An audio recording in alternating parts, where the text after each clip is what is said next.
Today we're going over the most epic survival stories in history. Poon Lim. It's November 23rd, 1942, and 24-year-old Poon Lim is desperately clinging to a wooden plank in the vast emptiness of the Atlantic Ocean. Just moments earlier, he had been a steward aboard the SS Ben Lomond, a British merchant marine ship on its way to New York.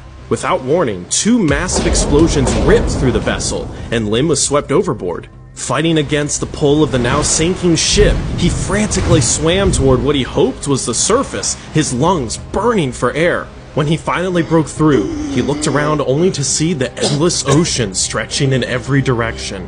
He was completely alone.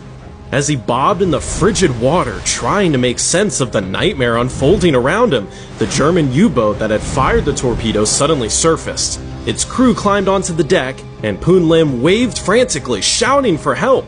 The Germans spotted him and burst into laughter. They mockingly waved back before again disappearing beneath the waves, leaving him to die. After 2 agonizing hours of drifting, Lim spotted a sign of hope.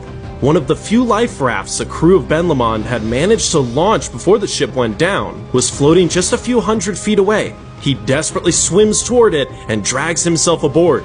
In the distance, he sees another raft carrying a handful of other survivors, and they begin waving for him to join them. But with no oars to steer, the raft slowly drifted apart until once again, he was completely alone.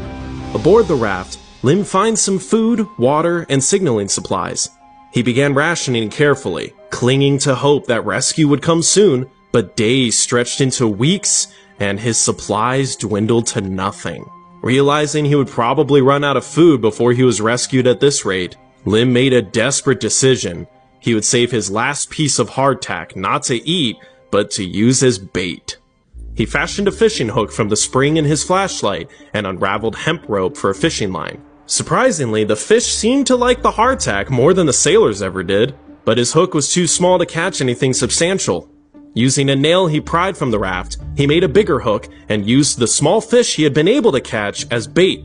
As his fresh water supply ran out, he rigged a canvas shelter to catch rainwater to drink. When seagulls began landing on his raft, Lim caught them for food as well. With no way to cook the birds, he butchered them, soaked the meat in seawater, and dried it into jerky under the scorching sun. Though the supplies he found on the raft had completely run out, he was now catching enough food to survive. But then the rain stopped completely, and soon, he was left with nothing to drink.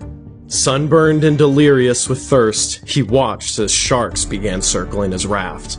In this moment, Lim comes up with an idea only a man staring at death could come up with.